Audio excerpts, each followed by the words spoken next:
and welcome to our program Where God Weeps, a program where we speak about the situation of the suffering church around the world.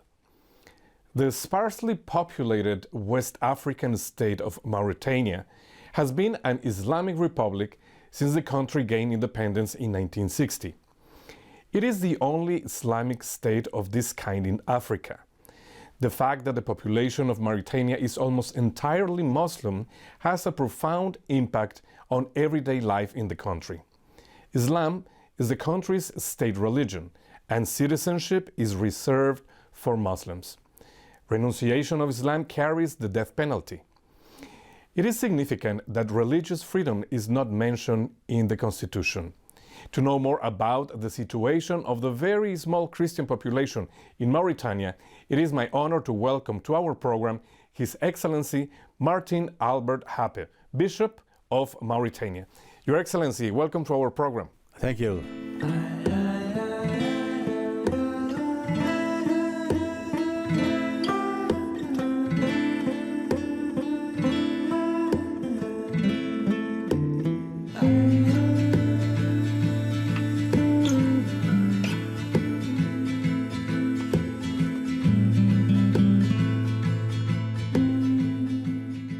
Your Excellency, you have been for quite some time now in this African country in the west of the continent, 23 years, if I remember correctly. Yeah. But before that, you were in Mali for a long time. For 22 years. As well. You are originally from Germany. Sure. You belong to the White Fathers congregation. So explain us, how did you arrive to this part of the world? When I was in school, I discovered Islam by reading. And so, from the beginning, I was interested into Islamic countries. What was your interest? What triggered your interest in this particular religion? Because you were, I assuming, in a Catholic school, and Sure. And you just got interest in this other religion.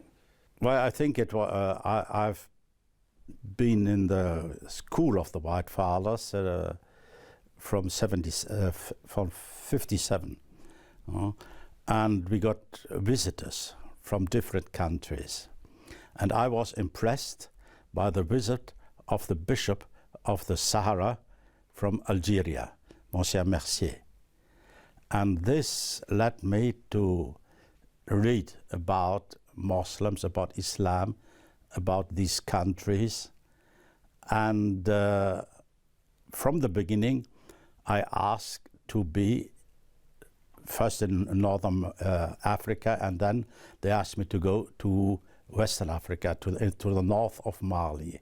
So I reached there in September 73.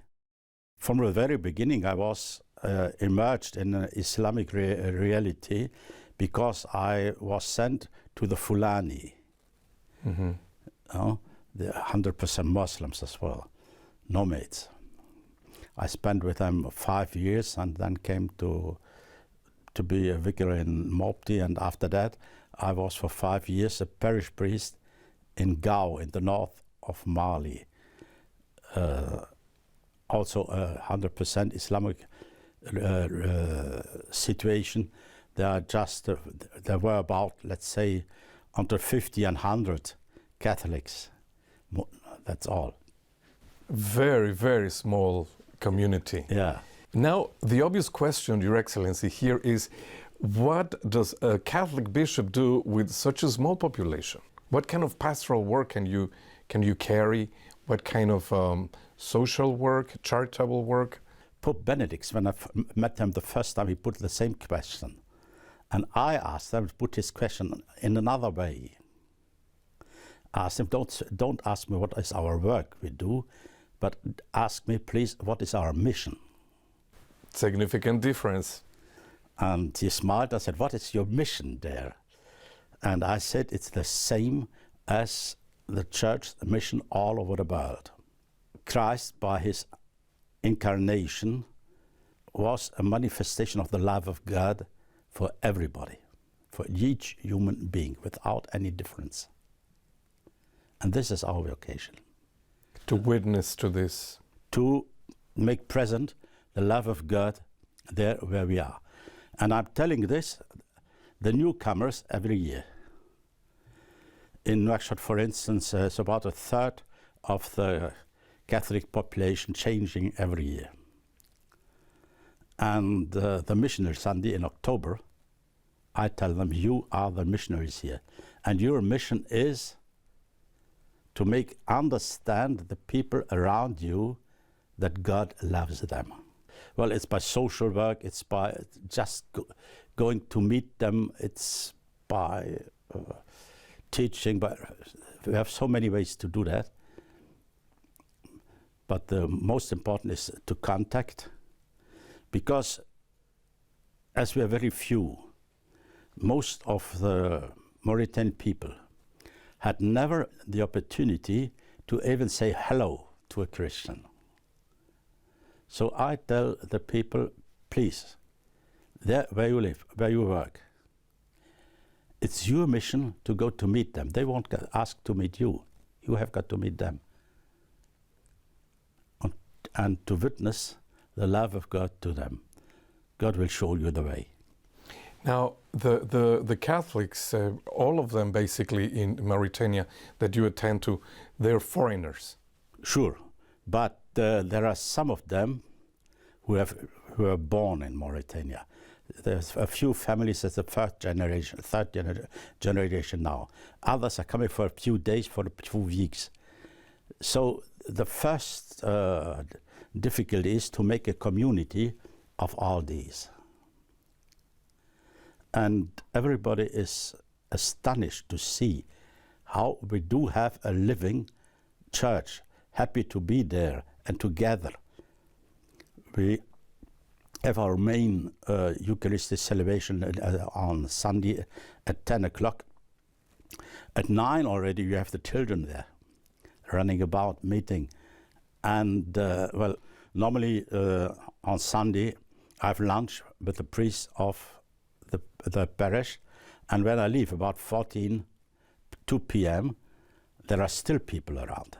They're very happy and glad to gather there, because Nouakchott, the capital nowadays, has more than 1 million inhabitants, and it's the only church.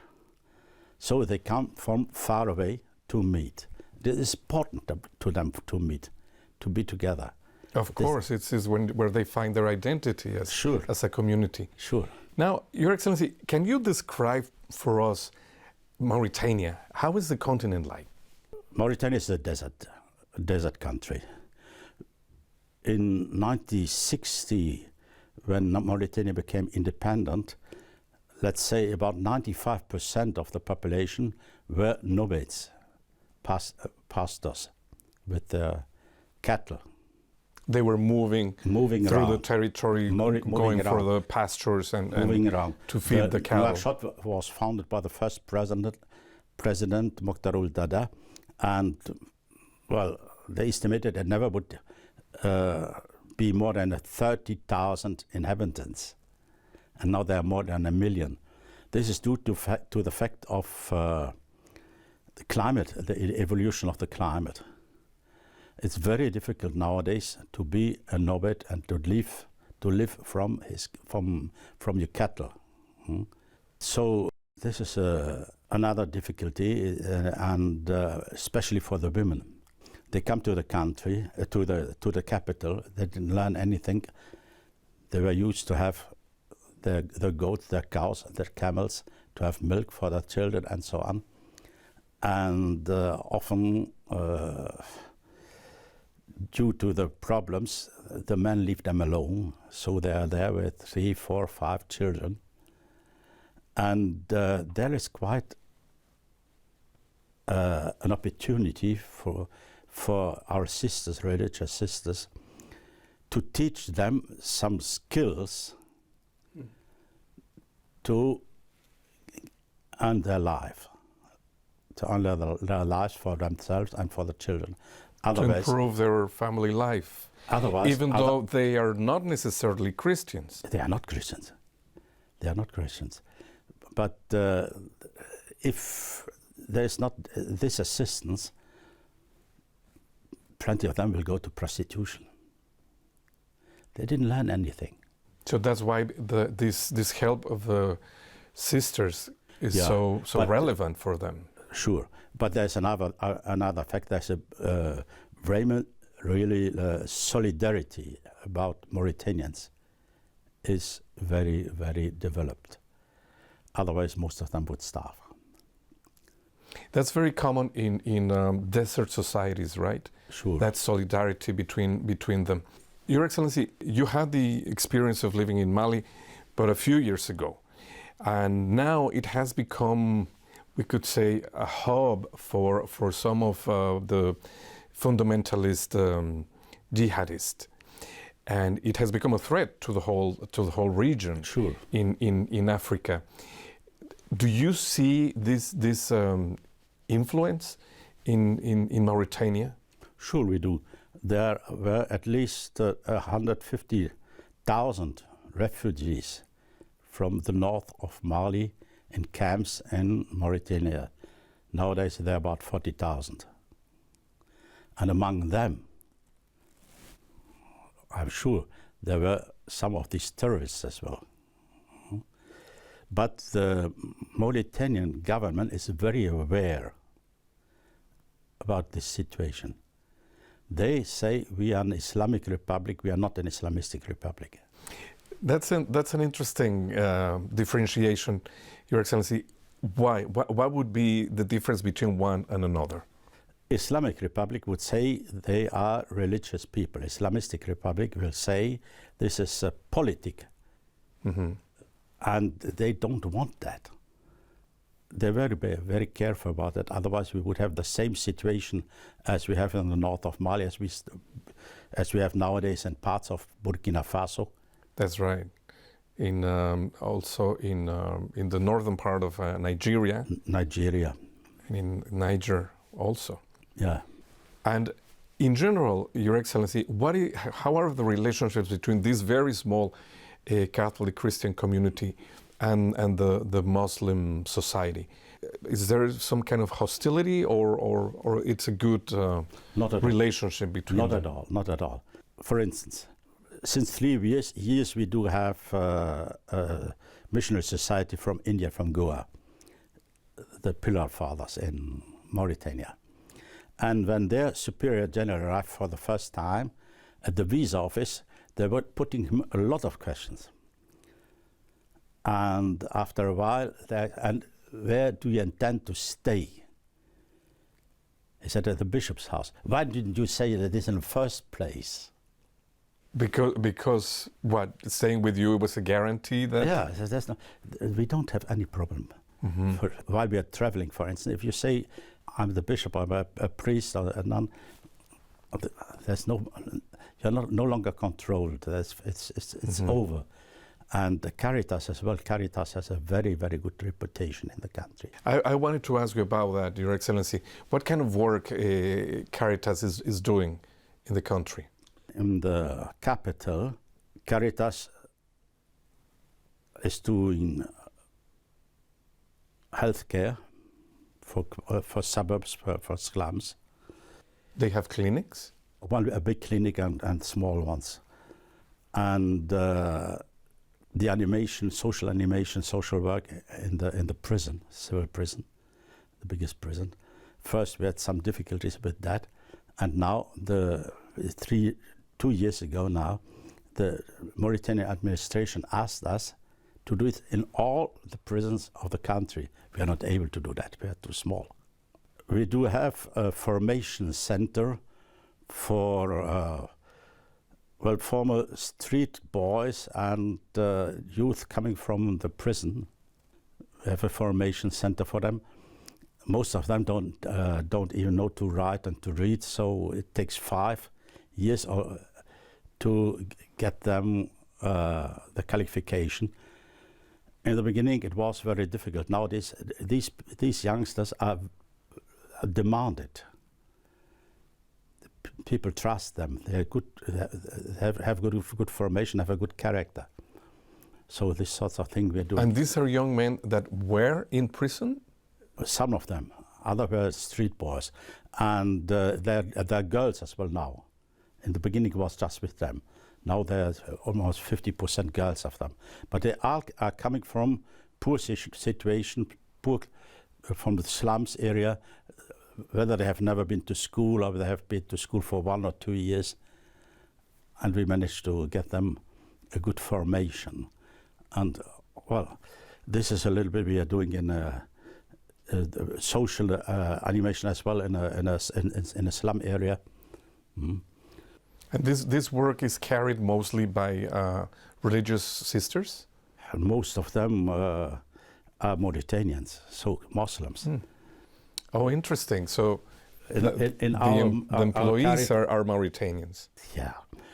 The board is Catholic. The director is Catholic. But most of the collaborators are Mauritanians, Muslims.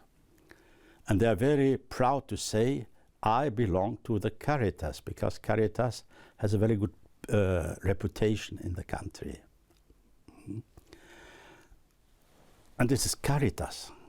I tell you, it's Caritas. It's not just a social association. Of course, it's not an NGO just doing social work. It's It has the spirit of the gospel. Yeah.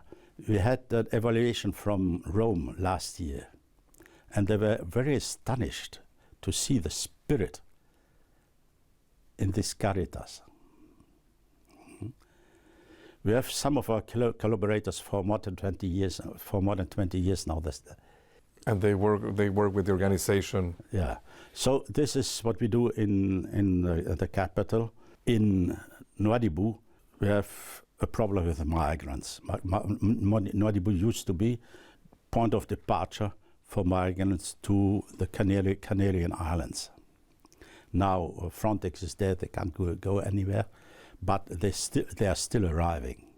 Now these are people from other parts of Africa trying to reach Europe. Yeah. And they end up in this area of Mauritania. Yeah. What are the challenges that this situation presents to the work of the church? As I told you in the first, we have to show God's love for everybody. And if somebody knocks at your door, you listen to him, you see how you can help him to get independent. And so we had developed quite a program of formation, languages, computers, pasty cooking, sewing, and so on for these people. So try to teach them some skills so that they have a way to earn a living. Yeah. And this was that successful that Mauritanians asked to participate in these formations. So about 10 years ago, the parish priest asked me, what shall we do with these Mauritanians? And I told her, welcome them, but watch that in the classrooms they mix with the migrants. It's the best way to get integration. Yeah, to avoid discrimination. Avoid discrimination. Now, Your Excellency, changing a little bit the topic, the blasphemy law in Mauritania is quite strict. It's a very strong. I mean, it's basically death penalty. We see some other countries like Pakistan where they do implement these sentences. It's not the case in Mauritania. It is not. So how is this blasphemy law working in the country? There is the law, but the law is not the principal difficulty. The principal difficulty is the social pressure. Mm-hmm. Mauritanians are Muslims since the 14th century, all of them. They started even earlier. And for them, to be a Muslim is their identity. They welcome other people from other religions. They can't understand somebody who doesn't know I have no religion, I believe in nobody, and anything that they can't understand. But for Christians, for example, there's no problem. As is the Sharia says that for a Muslim to change the religion is apostasy, so this is the way they think it. And this is the law who comes from this situation. It's not just something who comes from nowhere. But I never saw application of this law. What I saw was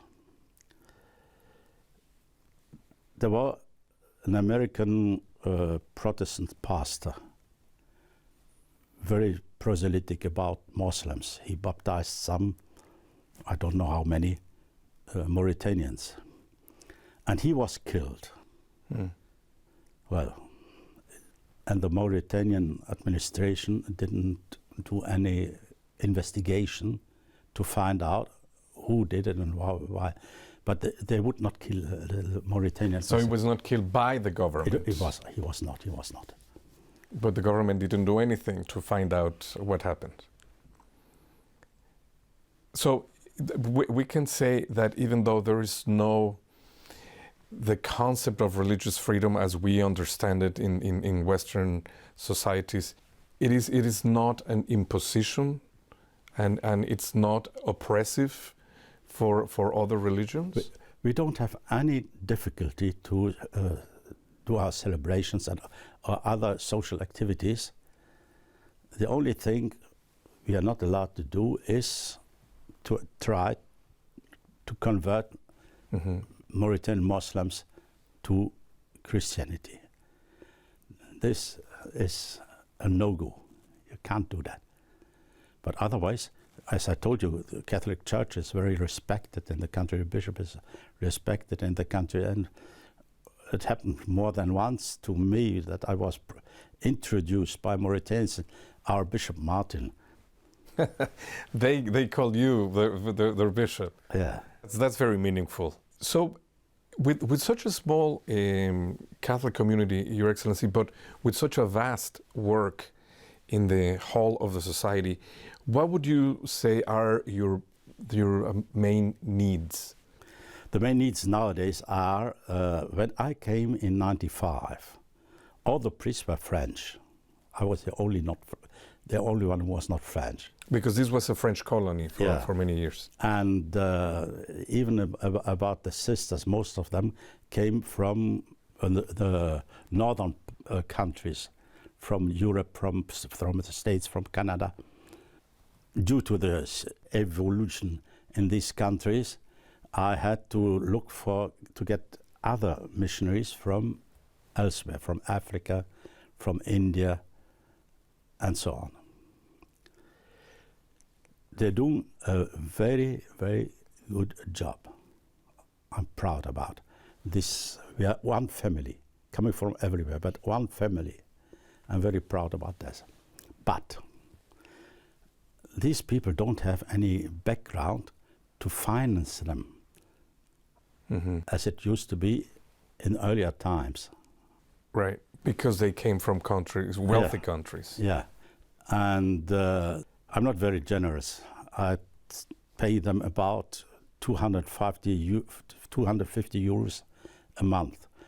With this money they have to live, they have to pay their insurance, and they have to put a part to go to home leave every 2 or 3 years.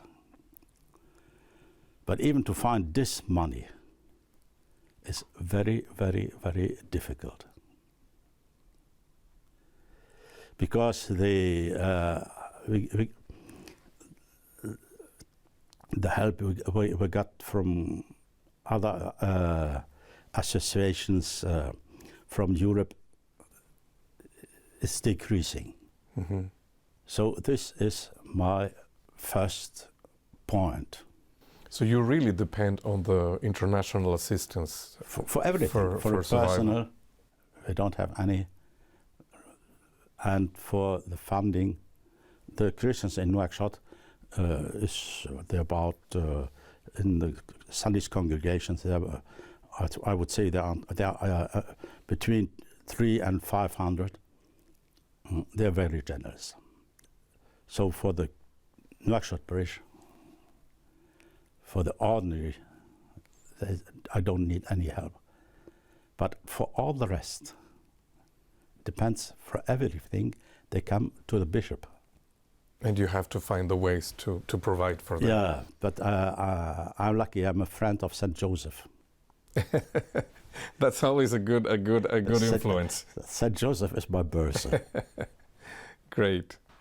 Well, thank you very much, Your Excellency, for being with us and sharing this very important information about this unknown part of the church in Africa. Thank you very much. Thank you for your interest. Thanks for Aid to the Church in Need for the helping for so many years now. Thank you. And thank you, ladies and gentlemen, for being with us in another program of Where God Weeps. If you want to know more about the work of the Church in Mauritania or other parts of Africa, we encourage you to contact the information at the end of this program. Thank you, and God bless.